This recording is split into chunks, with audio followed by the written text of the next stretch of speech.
Introducing the all-new Italiano range of pizza.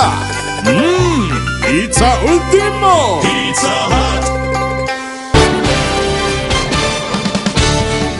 இனி விரிவான செய்திகள். தமது பிரச்சினை தொடர்பில் அதிகாரிகள் இதுவரை தீர்வினை பெற்றுக் கொடுக்கவில்லை என சவுதி அரேபியாவின் சர்பியாவில் நிற்கதியாகியுள்ள இலங்கை பணியாளர்கள் குற்றம் சுமத்தியுள்ளனர்.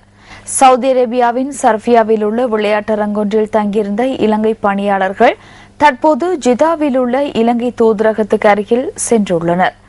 சர்பியா பாலத்தின் கீழும் விளையாட்டரங்கிலும் தங்கியிருப்பது மிகவும் கடினமானது என்பதால் தூதரகம் அமைந்துள்ள பகுதிக்கு சென்றதாக இலங்கை பணியாளர்கள் தெரிவித்துள்ளனர். ஒருவேளை உணவு மாத்திரமே வழங்கப்படுவதாகவும் போதுமான அளவு குடிநீர் ஆடைகள் இல்லாமல் பெரும் அசௌகரியத்தை எதிர்நோக்கியுள்ளதாகவும் அவர்கள் கவலை வெளியிட்டுள்ளனர்.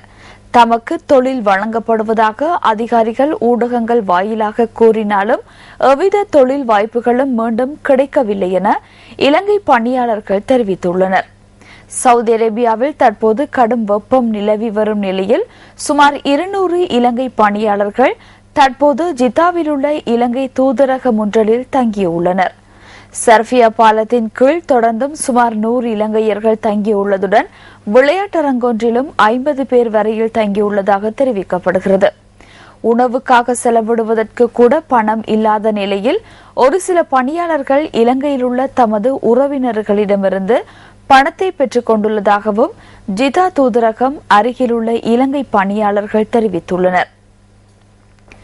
குறித்த இலங்கை பணியாளர்களை நாட்டுக்கு அழைத்து வரும் பணிகள் ஆரம்பிக்கப்பட்டுள்ளதாக கடந்த வெள்ளிக்கிழமை நாம் வினவிய போது வெளிநாட்டு வேலைவாய்ப்பு பணியகத்தின் ஊடக பேச்சாளரும் பிரதி பொது முகாமையாளருமான மங்கள ரந்தனிய தெரிவித்தார்.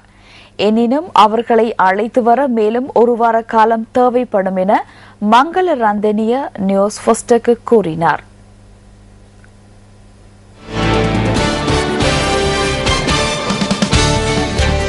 அனுராதபுரம்